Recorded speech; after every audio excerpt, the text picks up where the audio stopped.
Conférence en ligne de Nouveau Ciel, Nouvelle Terre, Shincheonji, témoignage sur la prophétie et l'accomplissement de l'Apocalypse, la nouvelle alliance de Dieu. L'Apocalypse de Jean est prêché dans le monde entier. Les premières et deuxièmes conférences bibliques de Nouveau Ciel, Nouvelle Terre, Shincheonji ont été données en ligne en août et septembre 2021. 30 372 personnes y ont participé dans 12 régions de Corée du Sud. Nous avons vu les réactions enthousiastes d'environ 1800 pasteurs ayant participé.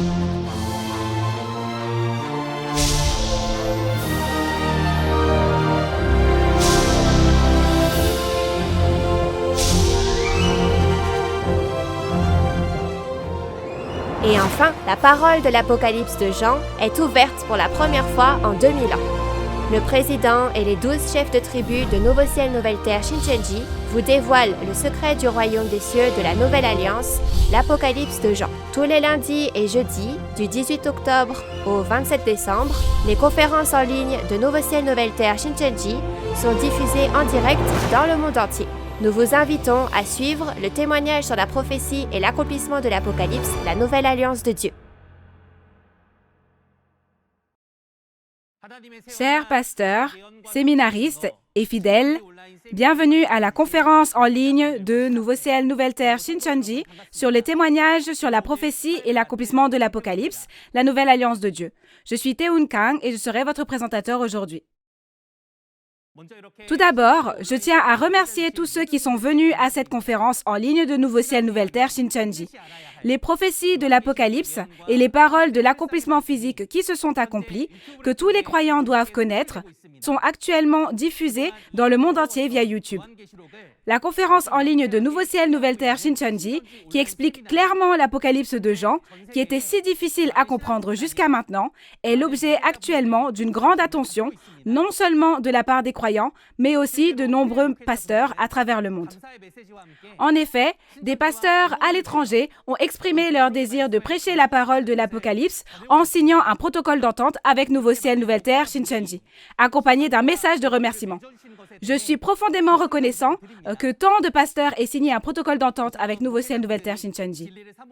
De cette façon, c'est vraiment très touchant de voir les pasteurs aspirant à la vérité et aimant leurs fidèles avoir le désir de prêcher la parole de l'Apocalypse en devenant un avec Nouveau Ciel, Nouvelle Terre, Shincheonji.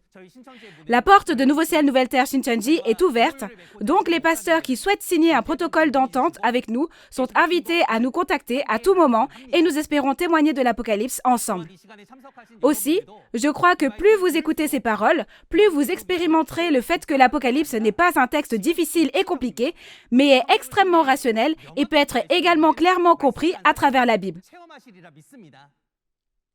Nous allons commencer la conférence dans l'espoir que tous ceux qui y participeront recevront une grande grâce de Dieu et une précieuse réalisation dans leur cœur. Tout d'abord, nous allons prier avec le même cœur.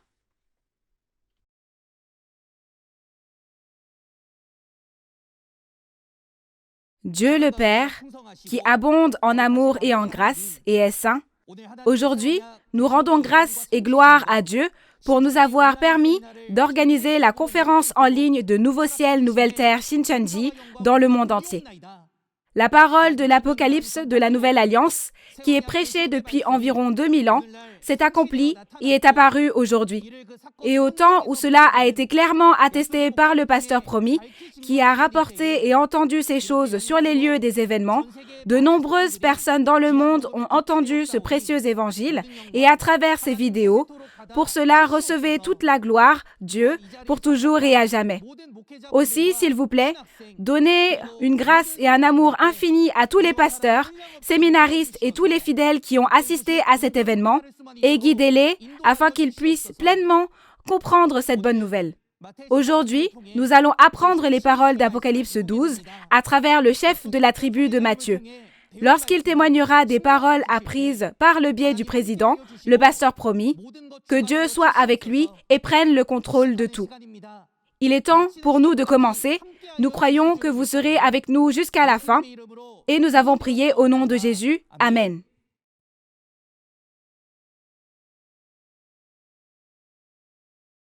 Je tiens à vous informer que cette conférence en ligne de Nouveau Ciel, Nouvelle Terre, Shincheonji se déroule dans le strict respect des règles de prévention sanitaire et de distanciation sociale.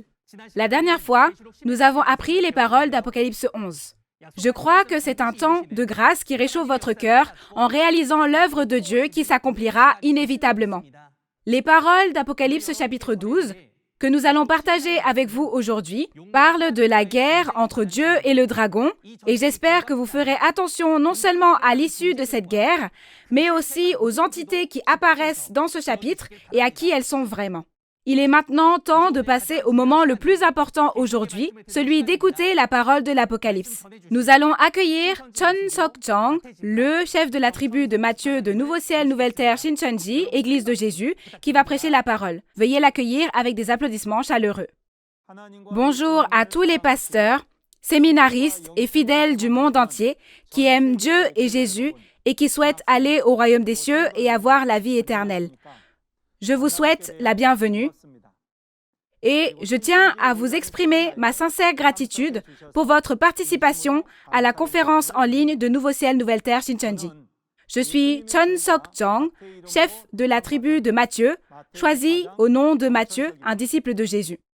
J'ai vu un dépliant qui disait que l'on enseignait la parole de Dieu à Nouveau Ciel, Nouvelle Terre, Shincheonji, et c'est ainsi que j'ai écouté la parole de Nouveau Ciel, Nouvelle Terre, Shincheonji. Ce qui était très surprenant dès la première fois que je l'ai entendue, c'est que cette parole que je voulais savoir et à propos de laquelle j'étais curieux était clairement témoignée par le président de Nouveau Ciel, Nouvelle Terre, Shincheonji, et c'était étonnant et surprenant que toutes les réponses viennent de la Bible. Je pratique ma foi à Nouveau Ciel, Nouvelle Terre, Shincheonji selon les prophéties et les paroles de la réalité accomplie. Le monde entier est actuellement émerveillé par ces conférences sur l'Apocalypse de Nouveau Ciel, Nouvelle Terre, Shincheonji. Jusqu'à présent, plus d'1 million de personnes ont participé à ces conférences et des centaines de protocoles d'entente ont été signés entre Nouveau Ciel, Nouvelle Terre, Shincheonji et des pasteurs. Merci à tous ceux qui nous ont rejoints. Aujourd'hui encore, je vais témoigner de la révélation et de la parole de l'accomplissement physique que le président Man Hee-lee de Nouveau Ciel, Nouvelle Terre, Shincheonji, Église de Jésus, a vu et entendu. Apocalypse chapitre 12 est une parole sans précédent qui raconte la réalité accomplie à travers le témoignage sur la prophétie et l'accomplissement de la nouvelle alliance de Dieu, l'Apocalypse. Le titre du chapitre 12 est « La guerre entre Dieu et le dragon » et c'est une parole sur la guerre qui a lieu lors de l'accomplissement de l'Apocalypse. Ceci est la transmission du témoignage du témoin qui a vu et entendu sur les lieux des événements dans Apocalypse 12. Alors, s'il vous plaît, comprenez que cela s'est réellement passé et écoutez. Tout d'abord, laissez-moi vous dire quelque chose d'important à propos d'Apocalypse chapitre 12. On peut distinguer 3 contenus.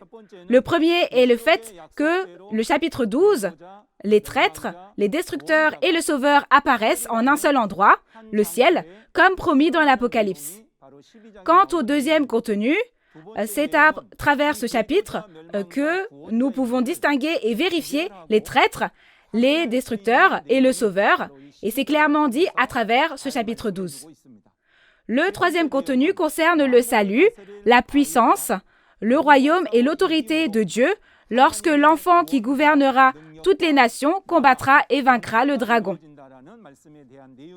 J'espère que vous écouterez ceci tout en sachant que le chapitre 12 de l'Apocalypse est très important parce que le royaume de Dieu et l'autorité du Christ s'y accomplissent. Ensuite, nous allons lire la parole de référence Apocalypse 12, versets 1 à 6. Un grand signe parut dans le ciel. Une femme enveloppée du soleil, la lune sous ses pieds et une couronne de 12 étoiles sur sa tête. Elle était enceinte et elle criait, étant en travail et dans les douleurs de l'enfantement. Un autre signe parut encore dans le ciel. Et voici, c'était un grand dragon rouge, ayant 7 têtes et 10 cornes, et sur ses têtes 7 diadèmes. Sa queue entraînait le tiers des étoiles du ciel et les jetait sur la terre. Le dragon se tint devant la femme qui allait enfanter, afin de dévorer son enfant lorsqu'elle aurait enfanté. Elle enfanta un fils qui doit paître toutes les nations avec une verge de fer. Et son enfant fut enlevé vers Dieu et vers son trône. Et la femme s'enfuit dans le désert, où elle avait un lieu préparé par Dieu, afin qu'elle y fût nourrie pendant 1260 jours. Comme vous pouvez le voir, nous parlons de l'apparition d'un grand signe dans le ciel, et c'est l'apparition de 3 entités dans le ciel, n'est-ce pas? Où se trouve la femme vêtue du soleil, de la lune et des étoiles, le dragon rouge et l'enfant que la femme a enfanté? Dans l'endroit appelé ciel, c'est une parole qui nous dit qu'ils apparaissent là, n'est-ce pas? Alors, une telle chose pourrait-elle se produire dans le ciel du monde physique? Si une femme était vraiment enveloppée du soleil, ne serait-elle pas complètement brûlée? Il est dit qu'il y a un dragon qui a 7 têtes et 10 cornes, mais une telle bête n'existe pas, bien sûr. Par conséquent, nous devons le considérer comme une chose spirituelle et pas physique. Alors, quel est le ciel mentionné dans la référence? Il y a 2 cieux écrits dans la Bible, un dans le monde spirituel et un dans le monde physique. Le ciel du monde spirituel est le royaume de Dieu, le royaume des cieux du monde spirituel, que l'apôtre Jean a vu lorsqu'il a été touché par le Saint-Esprit, comme on le voit dans Apocalypse 4, et le ciel du monde physique est le tabernacle du peuple de Dieu sur terre. Alors, où est le ciel de la référence où un grand signe paraît?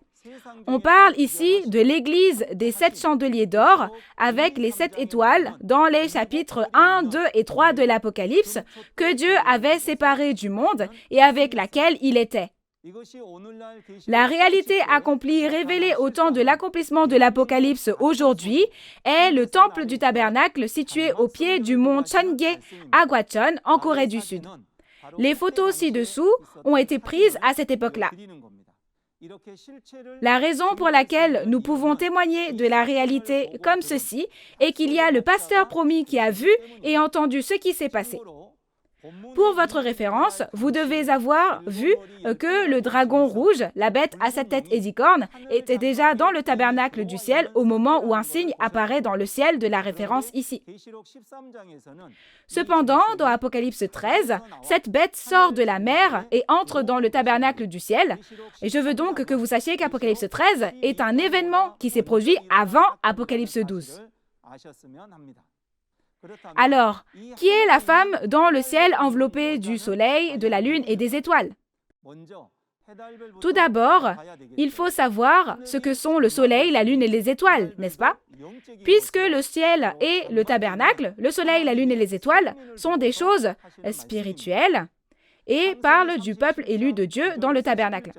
Dans Genèse 37, versets 9 à 11, la famille de Jacob est comparée au soleil, à la lune et aux étoiles. La famille de Jacob, le soleil, la lune et les étoiles symbolisent le peuple élu de Dieu. Aujourd'hui, au temps de l'accomplissement de l'Apocalypse, on parle des fidèles de l'église des 7 chandeliers d'or. Alors la femme qui est vêtue du soleil, de la lune et des étoiles n'est pas non plus une femme physique, n'est-ce pas? Cette femme fait référence au pasteur qui dirige l'église des 7 chandeliers d'or. Alors pourquoi ce pasteur est-il comparé à une femme? C'est parce que, comme une femme qui donne naissance à des enfants physiques et les élève, elle reçoit la parole, la semence de Dieu, et donne naissance à des fidèles qu'elle élève, qui sont des enfants spirituels. Alors, qui est la réalité de la femme enveloppée du soleil, de la lune et des étoiles aujourd'hui, lorsque l'Apocalypse s'accomplit? C'est le représentant Intel du temple du tabernacle au pied du mont Cheonggye à Gwacheon, en République de Corée, en 1966. Je parlerai de lui en tant que représentant Intel, comme quand on dit Monsieur Intel. Et ensuite, qui est l'enfant qui est né de la femme vêtue du soleil, de la lune et des étoiles? Parce que la femme vêtue du soleil, de la lune et des étoiles était le pasteur, l'enfant ne doit pas être un vrai enfant non plus, n'est-ce pas? Ainsi, l'enfant auquel la femme donne naissance est un enfant spirituel, né de la semence de la parole, c'est-à-dire un fidèle auquel ce pasteur du temple du tabernacle donne naissance spirituellement. La femme, dans la référence, crie de douleur en donnant naissance à l'enfant. La prophétie de Genèse 3:16, qui dit que la douleur de l'accouchement augmentera pour les femmes, s'est accomplie spirituellement lors de l'accomplissement de ce chapitre. Ensuite, le dragon rouge entrant dans le ciel est appelé un autre signe, et il est appelé un autre signe parce qu'il est différent du signe précédent. Mais le dragon rouge qui est venu dans ce ciel a l'air vraiment étrange, n'est-ce pas? Il a 7 têtes, 10 cornes et sa queue entraîne les étoiles du ciel et les jette sur la terre. Existe-t-il vraiment une telle bête dans le monde? Donc, cela doit aussi être considéré spirituellement, bien sûr. Alors, quelle est l'identité du dragon rouge qui est entré dans le ciel? La véritable identité du dragon rouge est Satan, le diable. Dans Apocalypse 12, verset 9 et Apocalypse 20, verset 2, lorsque le dragon est capturé et qu'on voit sa réalité, il est écrit que c'est le serpent ancien, le diable et Satan. Tout comme ce dragon est appelé le serpent ancien, c'est le serpent qui séduisit Ève dans Genèse 3, le diable qui a tenté Jésus dans le désert au premier avènement et l'esprit mauvais qui est entré dans les scribes et les pharisiens. Au temps de l'accomplissement de l'Apocalypse, le dragon qui régnait dans le monde est devenu un avec la bête à 7 têtes et 10 cornes et était le destructeur qui a envahi et détruit le tabernacle du ciel. Alors, quelles sont les 7 têtes du dragon rouge? On dit que le dragon est Satan, le diable, donc les 7 têtes du dragon font référence aux 7 pasteurs appartenant à Satan. Ésaïe 29, verset 10 dit que la tête, ce sont les voyants. Donc cela fait référence aux chefs, aux pasteurs qui dirigent les fidèles. Dans Apocalypse 17, verset 9 à 10, il est dit que les 7 têtes sont 7 montagnes et 7 rois. Les 7 montagnes sont des églises et les 7 rois sont des pasteurs. Alors, que sont les 10 cornes sur les 7 têtes? Ce ne seraient pas de vraies cornes physiques, bien sûr. Ces 10 cornes sont les 10 anciens qui appartenaient aux pasteurs de Satan. Tout comme un animal a des cornes sur la tête, et les cornes sont sa force et son arme, les cornes représentent ceux qui appartiennent au pasteur, qui est la tête et exerce l'autorité.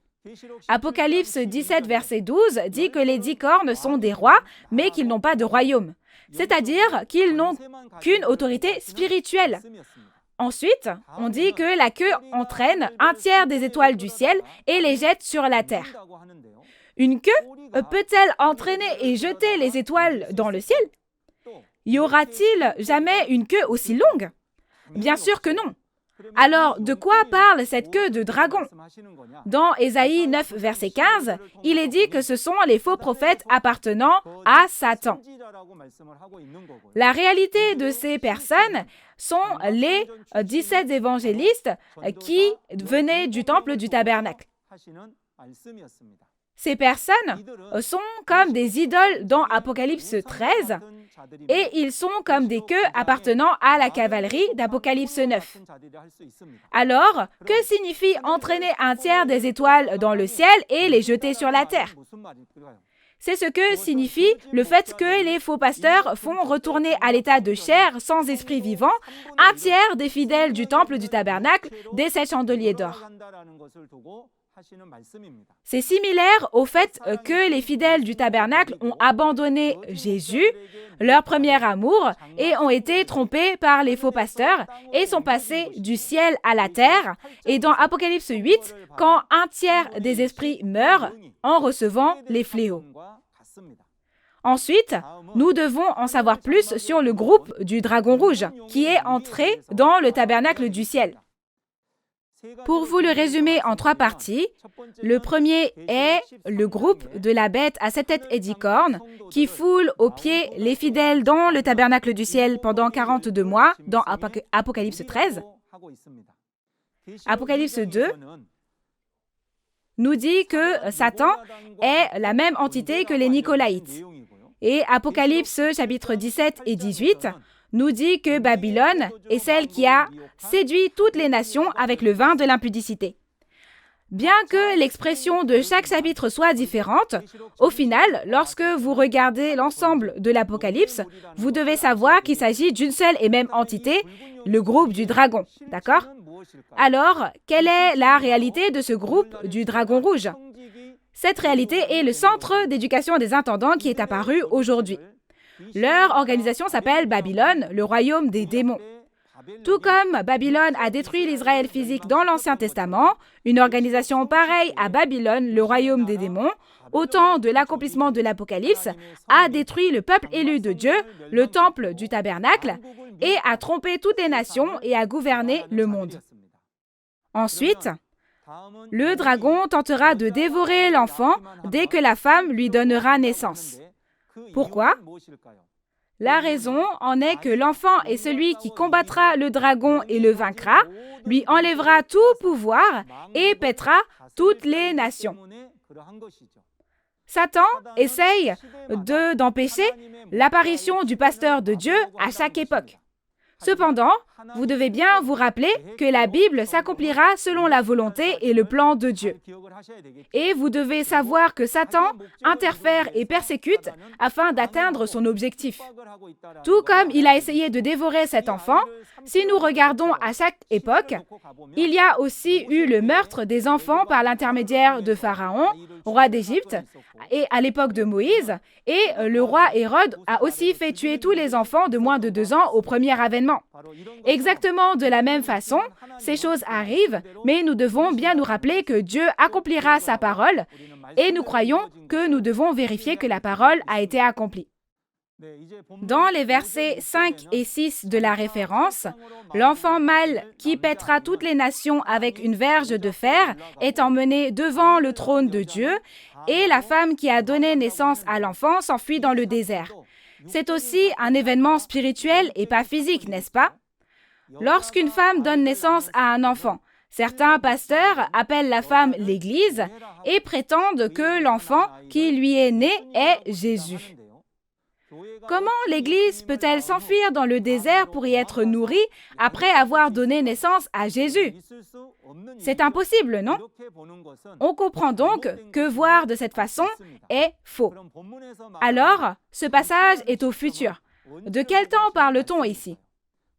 Il s'agit d'après avoir combattu le groupe du dragon et l'avoir vaincu. De plus, cela parle aussi de quand les 42 mois, la période de destruction, sont révolus. Ensuite, après que l'enfant a combattu et vaincu le dragon, que signifie la verge de fer pour paître les nations? Ce sont les paroles de Dieu et l'autorité pour régner éternel afin de paître toutes les nations. La verge de fer, c'est un bâton de fer. On ne voulait pas parler d'un bâton de fer physique, n'est-ce pas? Et c'est une parole qui nous dit aussi que cette verge de fer est éternelle, car elle symbolise la force comme le fer. Et il y a celui qui reçoit cette verge de fer. Dans Apocalypse 2, versets 26 à 27, celui qui vaincra recevra cette verge de fer, et Jésus a promis qu'elle sera donnée à celui qui vaincra. Dans ce cas-là, quand il la recevra, il sera temps de se battre et de vaincre, n'est-ce pas? Ce temps même de la victoire s'accomplit dans Apocalypse 12, verset 11. C'est ce qui est dit dans Apocalypse 12, qu'il y a eu une victoire. Ainsi, dans Apocalypse chapitre 2 et 3, il a dit de vaincre encore et encore, et il a promis de donner la verge de fer à celui qui vaincra. Mais dans Apocalypse chapitre 12, il est dit qu'il a vaincu. Ce sera la première fois en 6000 ans que le diable est vaincu. Le groupe du dragon a trompé toutes les nations et en a pris possession. Il faut donc le combattre et le vaincre afin de reconquérir et de gouverner les nations. À partir du moment où il vainc, l'enfant devient celui qui a la verge de fer pour gouverner toutes les nations. Si cela s'est accompli aujourd'hui, n'est-il pas indispensable de le savoir?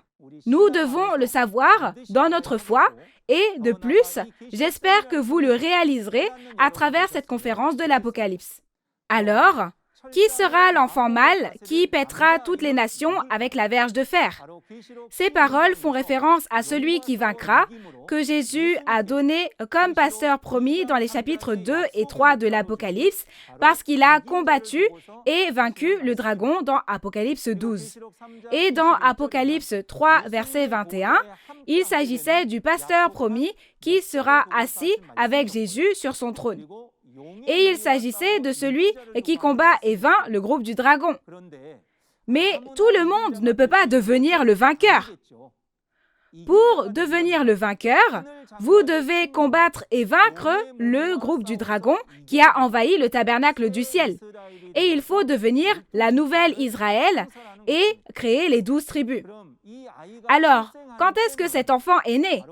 Vous devez savoir que c'est pendant les 42 mois au cours desquels le dragon détruit et foule aux pieds le tabernacle du ciel. À cette époque, la naissance de cet enfant est la nouvelle chose dans Jérémie 31, 22, et le fait qu'une femme embrasse un homme aussi s'est accompli. Cette œuvre est appelée « création d'une chose nouvelle ». Alors, il doit y avoir une raison pour appeler ça une chose nouvelle, n'est-ce pas? La raison de cette chose nouvelle est que jusqu'à présent, il y a eu la destruction en raison de la trahison du peuple élu, mais à l'apparition de cet enfant, c'est l'œuvre du salut qui commence. Alors, sachez bien que l'apparition de cet enfant est une chose nouvelle et c'est la création d'un nouveau ciel et d'une nouvelle terre, le royaume de Dieu. Et le dragon observe pour dévorer à sa naissance l'enfant qui pètera toutes les nations, mais l'enfant, le personnage principal, est celui qui pètera toutes les nations à l'avenir, alors il monte au trône de Dieu. Dans la référence, il est dit que la femme qui donna naissance à l'enfant qui pètera toutes les nations s'enfuit dans le désert. Concernant cette parole, je vous expliquerai en détail au verset 14. Alors dans ce cas, quelle est la preuve pour connaître l'identité du vainqueur? Cela peut se résumer en 3 choses. La première est le moment où ce dragon rouge a envahi le tabernacle du ciel. Et la seconde, c'est qu'il doit être né dans le tabernacle du ciel et pas ailleurs. Et la troisième chose est qu'il doit être né de la femme qui a le soleil, la lune et les étoiles. Ces 3 choses sont des preuves très importantes pour connaître l'identité de l'enfant. Vous devez comprendre que seul celui qui apparaît selon ces preuves peut devenir le pasteur promis et le vainqueur. Donc ensuite, en regardant le contenu jusqu'à présent, on a parlé de 3 entités, une femme, un dragon et un enfant, qui sont apparus dans un endroit appelé le ciel. Résumons la réalité de ces 3 entités. La réalité du ciel où les 3 entités sont apparues n'était pas le monde physique, n'est-ce pas? C'était l'église des 7 chandeliers d'or, le temple du tabernacle à Gwacheon, en Corée du Sud. Il y avait 3 entités là-bas, n'est-ce pas? La première est la réalité de la femme qui donne naissance à un enfant, c'est-à-dire la femme enveloppée du soleil, de la lune et des étoiles. La femme, la réalité, était le représentant intel du temple du tabernacle. Et la réalité du groupe du dragon qui a envahi ce tabernacle parlait du centre d'éducation des intendants. Comme c'est le centre d'éducation des intendants, ce sont des entités qui éduquent les pasteurs et ils ont détruit le tabernacle du royaume de Dieu, n'est-ce pas? Et troisièmement, la réalité de l'enfant parlait de nouveaux gens, celui qui a combattu et vaincu le groupe du dragon. Tout comme Jésus a accompli toutes les prophéties des prophètes de l'Ancien Testament, toutes les prophéties du Nouveau Testament se sont réalisées aujourd'hui. Par conséquent, la prophétie en elle-même n'a pas de réalité, mais lorsque la prophétie s'accomplit, l'accomplissement physique apparaît et il y a donc une réalité. On ne peut pas mentir quand la réalité apparaît. La raison pour laquelle nous pouvons témoigner de cette réalité est qu'il y a un pasteur qui a vu et entendu sur place et qu'il connaît cette réalité. Ensuite, nous allons regarder les paroles d'Apocalypse 12, versets 7 à 9.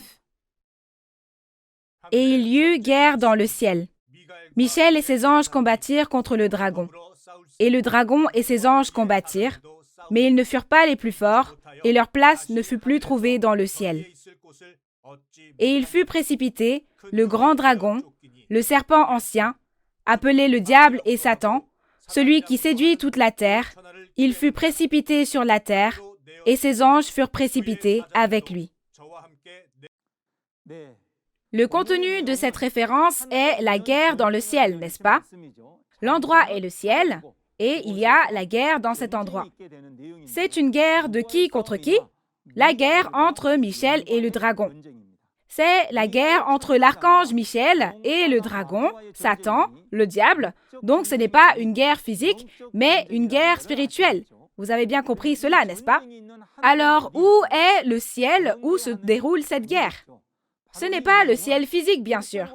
C'est précisément le même ciel que le verset 1, l'église des 7 chandeliers d'or, c'est-à-dire le temple du tabernacle. On dit qu'il y a une guerre spirituelle dans cet endroit. Alors, la guerre dans le ciel, dans la référence, n'est pas non plus une guerre physique, mais une guerre spirituelle, n'est-ce pas? Alors, on parle d'une guerre de doctrine avec la parole. C'est pourquoi la guerre de doctrine est la guerre dont on parle dans la Bible. Dans Éphésiens 6, versets 10 à 17, il est dit « Nous n'avons pas à lutter contre la chair et le sang, mais contre les mauvais esprits et les autorités du monde des ténèbres. » On pensait que la guerre dans la Bible était une guerre du monde physique et que la fin du monde est la troisième guerre mondiale ou que la Terre sera détruite par une guerre nucléaire. Mais vous comprenez que ce n'est pas ça, n'est-ce pas? Alors dans ce cas, examinons ensuite de plus près quelles entités se battent. C'est divisé entre le monde spirituel et le monde physique.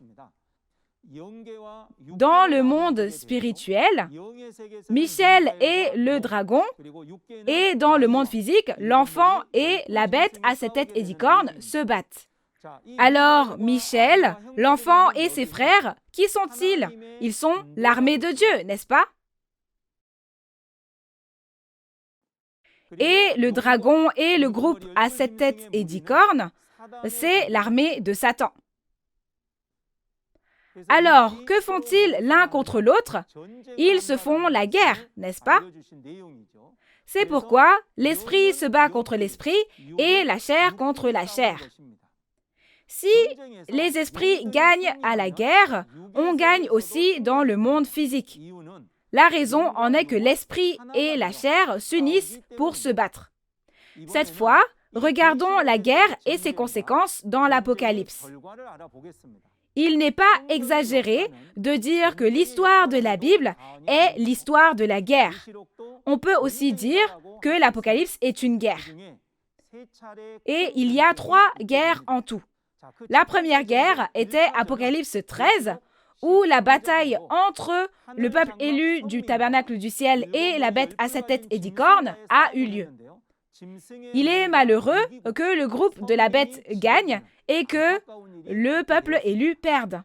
Et le second est Apocalypse 12. C'est ce chapitre, n'est-ce pas? On peut dire que c'est un soulagement que l'enfant et ses frères vainquent et que le groupe de la bête soit vaincu, n'est-ce pas?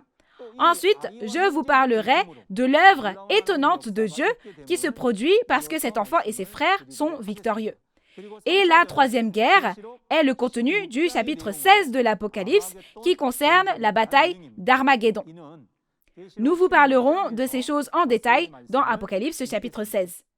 Vous devez être bien conscient que lorsque l'Apocalypse sera accompli, l'armée de Dieu et l'armée de Satan s'engagent dans une guerre spirituelle pour séparer la vérité du mensonge avec les paroles de l'Apocalypse. Puis, à la suite de la guerre dans la référence, le dragon et ses anges sont vaincus et précipités du ciel sur la terre. Alors, quand le dragon est-il chassé? À ce moment-là, les 42 mois de la période de destruction sont déjà terminés, n'est-ce pas? En d'autres termes, comme le dragon perd le combat, il est chassé, bien sûr. Alors, où se fait-il chasser? C'est le ciel, l'église des 7 chandeliers d'or, où le groupe du dragon est entré et qu'il a foulé aux pieds.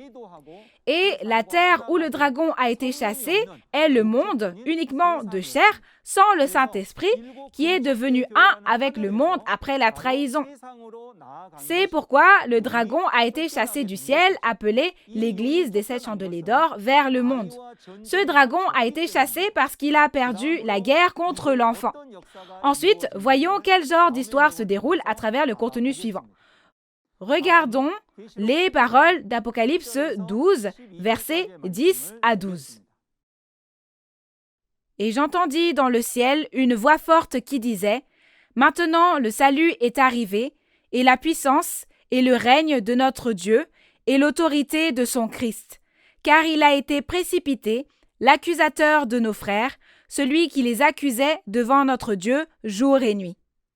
Ils l'ont vaincu à cause du sang de l'agneau et à cause de la parole de leur témoignage, et ils n'ont pas aimé leur vie jusqu'à craindre la mort. C'est pourquoi réjouissez-vous, cieux, et vous qui habitez dans les cieux. Malheur à la terre et à la mer, car le diable est descendu vers vous, animé d'une grande colère, sachant qu'il a peu de temps. Regardons la parole des versets 10 et 11 de la référence. Un contenu très important est contenu dans cette référence. Ce sont les paroles prononcées par une voix dans le ciel, n'est-ce pas? C'est maintenant. C'est une partie très importante, ce maintenant. Pourquoi est-ce important? Parce que c'est la parole selon laquelle le salut et la puissance et le royaume de notre Dieu et l'autorité de Christ ont été accomplis. Et à travers les paroles du verset 11, il est dit que les frères ont vaincu par le sang de l'agneau et par la parole de leur témoignage, n'est-ce pas? Le contenu concernant cette victoire aussi est également très important. Dans ce cas, nous devrions regarder de quel temps nous parlons à ce moment ici, n'est-ce pas? Ce « maintenant » a été prononcé après avoir combattu et vaincu le groupe du dragon. Donc, ils ont gagné la guerre contre le dragon, n'est-ce pas? Aujourd'hui, alors que l'Apocalypse s'accomplit, l'enfant né de la femme enveloppé du soleil, de la lune et des étoiles et ses frères combattent et vainquent le groupe du dragon qui a envahi le tabernacle. Maintenant, à partir de ce moment, quelque chose va arriver et c'est la parole selon laquelle le salut, la puissance, le royaume et l'autorité de Dieu ont été accomplis en conséquence. C'est-à-dire qu'à partir de ce point, le royaume de Dieu et le salut viendront. Ceci est particulièrement important pour nous. Cela ne veut-il pas dire qu'il n'y avait pas de royaume de Dieu, pas de salut, ni de puissance avant? Vraiment, cela ne peut être qu'un choc, n'est-ce pas? Ce contenu est donc très important pour nous. Tout comme Jésus a combattu et a vaincu Satan en tant que sauveur lors du premier avènement, l'enfant deviendra le sauveur lors du second avènement parce qu'il combat et vainc le dragon. C'est parce qu'il est dit qu'il y a le salut à partir du moment où il y a la victoire, n'est-ce pas? Nous avons vécu notre foi diligemment jusqu'à aujourd'hui pour obtenir le royaume de Dieu et le salut. Mais ne devrions-nous pas repenser au fait que le salut commence par la victoire de ce chapitre? Cet apocalypse a été révélé et raconté aux disciples Jean après que Jésus est monté au ciel après son premier avènement.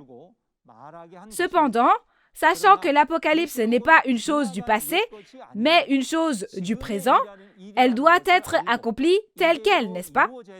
Si vous êtes un croyant qui espère le royaume des cieux et la vie éternelle, vous devez à tout prix savoir cela et croire.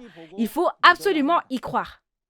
Comme il est dit que maintenant, il y aura le royaume de Dieu et le salut, regardons cela de plus près. Comment est-ce que c'était avant? Avant, c'était le temps où il n'y avait pas de royaume et de salut de Dieu, n'est-ce pas? Et maintenant, c'est la parole qui nous dit que le royaume de Dieu et le salut viendront enfin après la victoire. Tout d'abord, à travers Apocalypse chapitre 6 et 13, il y a le premier ciel et la première terre, mais comme ceux-ci s'effondrent, le royaume de Dieu disparaît, n'est-ce pas? En conséquence, un nouveau ciel et une nouvelle terre ont été créés. Et dans Apocalypse 7, ce sont les 12 tribus de la nouvelle Israël spirituelle. Apocalypse 21 nous dit qu'il y a un nouveau ciel et une nouvelle terre. À travers les paroles d'Apocalypse 11, verset 15, nous avons vu que lorsque la 7e trompette sonne, le royaume du monde devient le royaume de Dieu, n'est-ce pas? Et à travers les paroles de Daniel 2, c'est le royaume éternel de Dieu. Aussi, à travers les paroles d'Apocalypse 15, versets 4 à 5, il est dit que c'est le temple du tabernacle du témoignage où toutes les nations viennent adorer. Par conséquent, il y aura la réalité du royaume de Dieu qui est créé en combattant et en vainquant le dragon, n'est-ce pas? La réalité de ce royaume est un nouveau royaume qui a été créé et qui a commencé à travers Jean le vainqueur. Le 14 mars 1984, Nouveau Ciel, Nouvelle Terre, Shincheonji, Église de Jésus, Temple du Tabernacle du Témoignage, a été fondé. Vous devez à tout prix vérifier que cela se fera selon la parole de Dieu et selon les promesses de la Bible, n'est-ce pas? Et dans Apocalypse 11, verset 15, au son de la 7e trompette, il est dit que le royaume du monde devient le royaume de Dieu. Ce processus est décrit dans Apocalypse 7, où d'innombrables personnes sortiront de la grande tribulation après que les 144 000 ont été scellés. D'où vient cette foule innombrable? Ils sortent quand ils entendent le son de la 7e trompette sonner au milieu de la grande tribulation.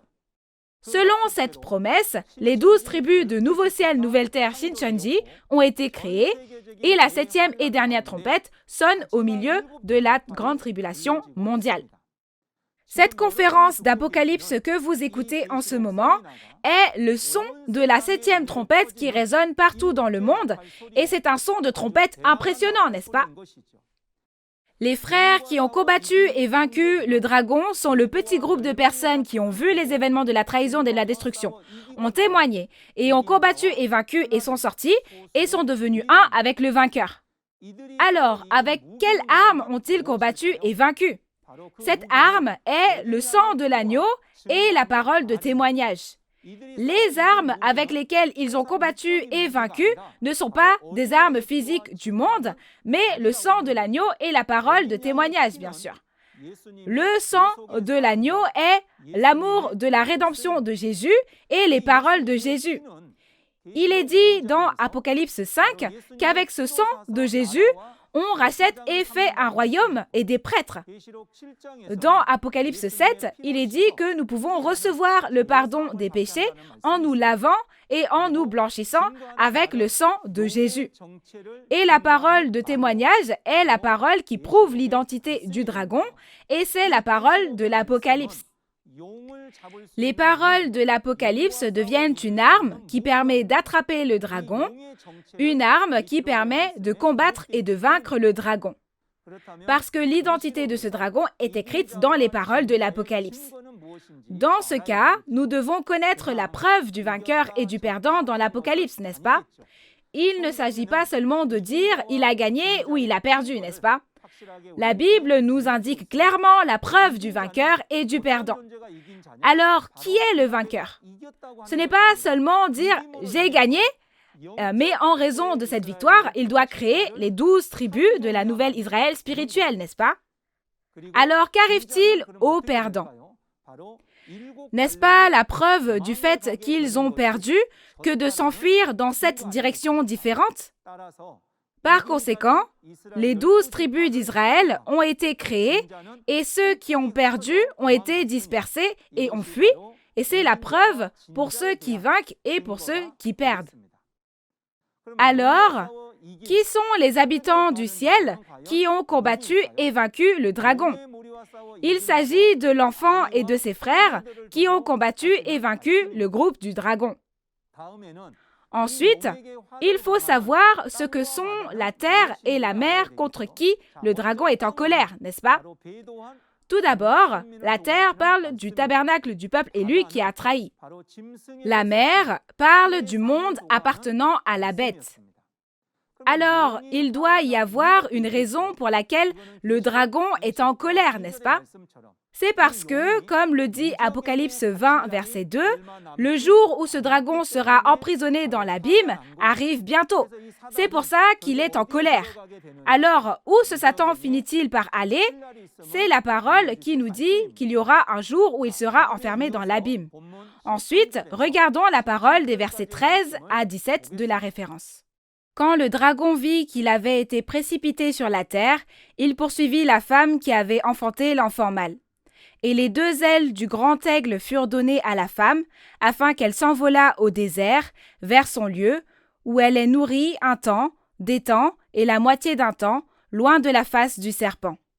Et de sa bouche, le serpent lança de l'eau comme un fleuve derrière la femme, afin de l'entraîner par le fleuve. Et la terre secourut la femme, et la terre ouvrit sa bouche et engloutit le fleuve que le dragon avait lancé de sa bouche. Et le dragon fut irrité contre la femme, et il s'en alla faire la guerre au reste de sa postérité, à ceux qui gardent les commandements de Dieu et qui ont le témoignage de Jésus. Dans la référence, le dragon chassé du ciel persécute la femme qui a donné naissance à l'homme. À ce moment-là, il est dit que la femme reçoit les ailes d'un aigle et vole jusqu'à sa place dans le désert pour y être nourrie pendant un temps, des temps et la moitié d'un temps. Alors, pourquoi le dragon chassé persécute-t-il la femme? Alors, quand on regarde pourquoi, ce dragon a persécuté la femme parce qu'elle a donné naissance à l'enfant qui pètera toutes les nations, bien sûr. À cause de cet enfant, le dragon a perdu la bataille et a été chassé du ciel, n'est-ce pas? Le dragon persécute aussi la femme parce que l'autorité pour régner sur toutes les nations lui a également été retirée. Si nous regardons le contenu de la Bible, il y a ceux qui persécutent et il y a ceux qui sont persécutés. Je dois réfléchir, moi, à quel genre d'entité je suis, n'est-ce pas? Et nous devons découvrir ce que signifie le fait que la femme reçoit les deux ailes d'un aigle et s'envole pour échapper à ce serpent, ce dragon, n'est-ce pas? D'abord l'aigle. L'aigle fait référence aux 4 êtres vivants d'Apocalypse 4. Et la parole comme quoi la femme a pris 2 ailes et s'est envolée signifie que le pasteur de ce tabernacle a été conduit par les 4 êtres vivants et est allé dans le désert. Dans Exode 19, verset 4, Dieu dit « Je vous ai porté sur des ailes d'aigle et amené vers moi. » Mais les Israélites ne sont pas sortis d'Égypte sur les ailes d'un aigle, bien sûr. Ne sont-ils pas sortis d'Égypte à pied? À cette époque, c'est la même parole que celle qui dit que Dieu a fait sortir le peuple d'Israël d'Égypte en utilisant les 4 êtres vivants. Ensuite, qu'est-ce que cela signifie le fait que la femme est nourrie au désert, son lieu où elle s'est enfuie pendant 3 ans et demi? Le désert est un lieu inhabité. Devrions-nous fuir vers cet endroit? Qu'en pensez-vous? Dans ce cas, apprenons-en davantage sur le désert où la femme s'est enfuie. Ce désert parle d'un désert spirituel où il n'y a pas de parole de vérité. Il est dit que c'est son lieu. Comme nous l'avons vu au verset 6 de ce chapitre, c'est un désert préparé par Dieu et c'est un endroit où la femme doit aller et être nourrie. C'est pourquoi on l'appelle son lieu. Et Dieu a dit que cette femme sera nourrie dans le désert pendant 1260 jours. Au verset 6, 1260 jours, et dans la référence, 1 temps, 2 temps et la moitié d'un temps, c'est-à-dire 3 temps et demi, n'est-ce pas? Ce temps signifie 1 an, comme on peut le voir dans Daniel 11, verset 13. Donc, 3 temps et demi signifie 3 ans et demi, ce qui correspond à 1260 jours. Alors, qu'est-ce que cela signifie d'aller dans cet endroit et d'y être nourri? Cela signifie que le pasteur du temple du tabernacle qui a trahi vint dans un endroit où il n'y a pas de parole de Dieu et y apprend des doctrines des païens. Le fait que la femme s'enfuit et est nourrie est une parabole faisant référence au prophète Élie à l'époque de l'Ancien Testament. Dans 1er Roi chapitre 17, le prophète Élie s'enfuit de la face de Jézabel vers le torrent de Kérit et y vit pendant 3 ans et demi, mangeant le pain et la viande que les corbeaux lui donnaient. De plus, cette femme était le messager préparant le second avènement comme Jean-Baptiste au premier avènement avec le cœur d'Élie. Et tout comme Jean-Baptiste vivait dans le désert, cette femme a également fui dans le désert. Dans la réalité, le représentant du temple du tabernacle à Gwacheon en Corée du Sud s'est rendu dans un autre pays et y a appris la doctrine païenne. La référence parlait d'un serpent qui vomit suffisamment d'eau pour entraîner un homme et d'une terre qui avale l'eau de ce fleuve. Il n'y a pas de serpent qui vomit assez d'eau pour entraîner un homme, ni de terre qui avale l'eau du fleuve dans la réalité. Qu'est-ce que vous en pensez?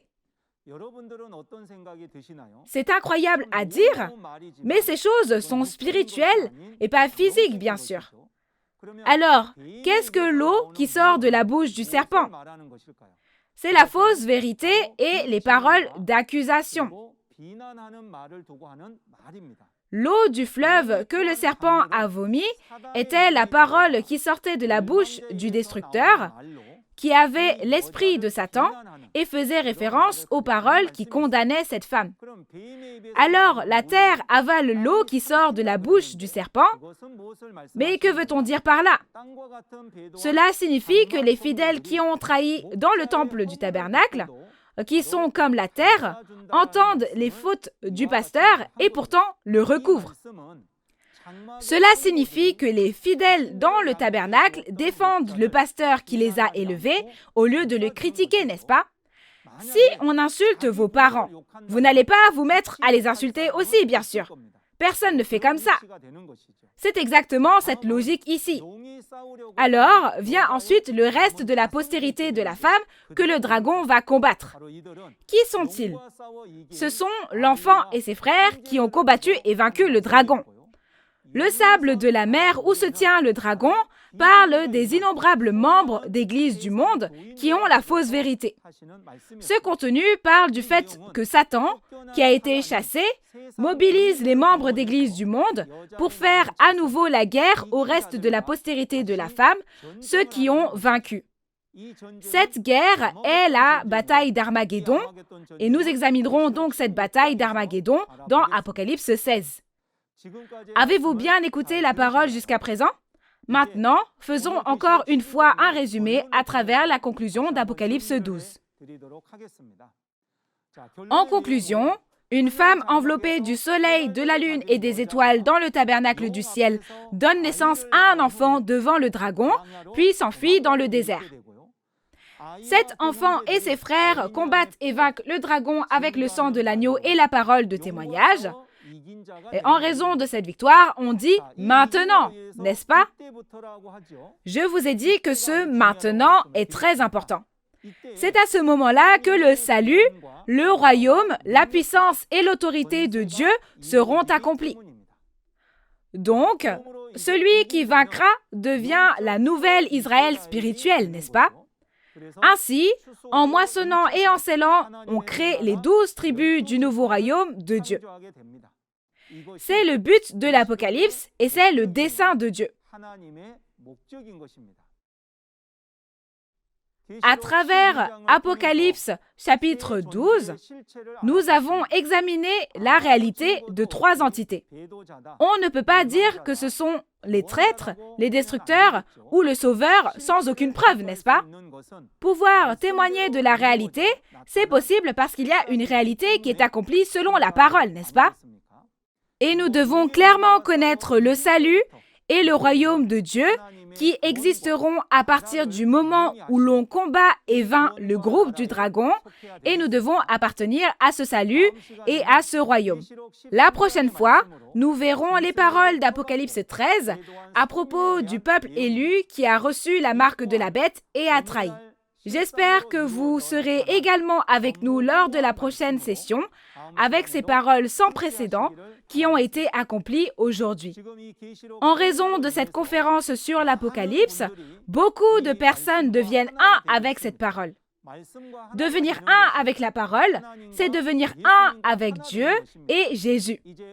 Maintenant, nous devons devenir un avec cette parole. En ce sens, je voudrais que nous puissions clamer ensemble « Nous sommes un ». We are one. Nous allons le dire tous ensemble. Je vais commencer. Nous sommes un. We are one. Nous allons prier Dieu avec le même cœur. Dieu notre Père, qui est saint, Le Seigneur de la vie éternelle est la source de toutes les bénédictions. Veuillez accepter toute la gloire que nous vous donnons aujourd'hui encore. Merci de nous avoir permis de prêcher la vérité de l'Apocalypse dans toutes les parties du monde à travers la conférence sur l'Apocalypse de Nouveau Ciel, Nouvelle Terre, Shincheonji. Aujourd'hui, nous avons examiné le contenu de la guerre entre Dieu et le dragon à travers les paroles d'Apocalypse chapitre 12. S'il vous plaît, aidez-nous à réaliser toutes les paroles que nous entendons et que tous les pasteurs, fidèles et séminaristes qui entendent ces paroles réalisent et deviennent tous des enfants de la foi qui suivent votre parole. Nous prions pour que l'amour et la grâce de Dieu débordent de tous les cœurs qui écoutent cette parole en assistant à cet événement. S'il vous plaît, œuvrez et guidez-nous pour que nous réalisions les paroles que nous entendons et ne les gardions pas pour nous tout seuls, mais que nous en informions aussi les personnes autour de nous et que tout le monde puisse entendre les paroles de l'accomplissement physique de l'Apocalypse. Merci d'avoir fait œuvrer de façon à ce que le royaume du monde devienne le royaume de Dieu au son de la 7e trompette à travers ces conférences sur l'Apocalypse. Nous espérons sincèrement et prions pour que l'amour et la grâce de Dieu remplissent toutes les personnes qui ont participé à cet événement et nous rendons grâce et prions au nom de Jésus-Christ qui a expié tous nos péchés. Amen. Merci d'avoir écouté attentivement. Parce que le résultat du royaume des cieux et de l'enfer est déterminé par la marque du diable et le sceau de Dieu, savoir ce qu'est la marque du diable, le 666, est une question importante pour tous les croyants.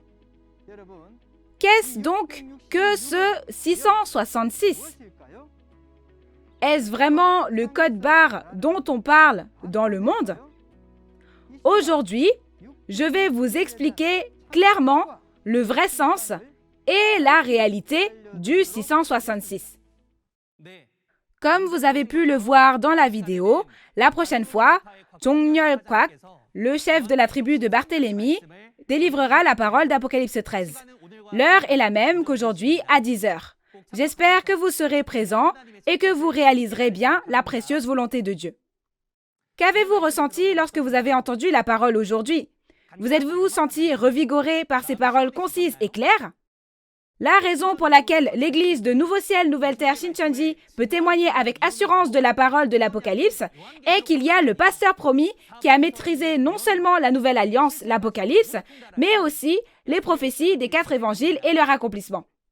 En plus des paroles de l'Apocalypse que vous avez entendues aujourd'hui, si vous avez d'autres questions ou demandes de renseignements sur l'Église Nouveau Ciel, Nouvelle Terre, Shincheonji et la doctrine de Nouveau Ciel, Nouvelle Terre, Shincheonji, veuillez contacter une des tribus affichées à l'écran en appelant au numéro indiqué et nous vous guiderons en détail et avec amabilité. Ensuite, nous allons terminer en faisant ensemble le Notre Père.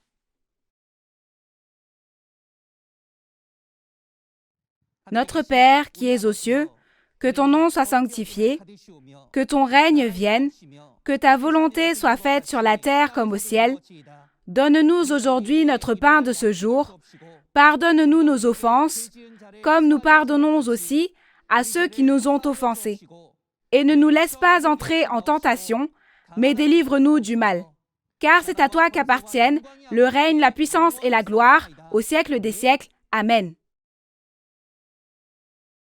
Ceci conclut la conférence en ligne de Nouveau Ciel, Nouvelle Terre, Shincheonji, ayant pour terme témoignage sur la prophétie et l'accomplissement de l'Apocalypse, la nouvelle alliance de Dieu. Merci d'y avoir participé.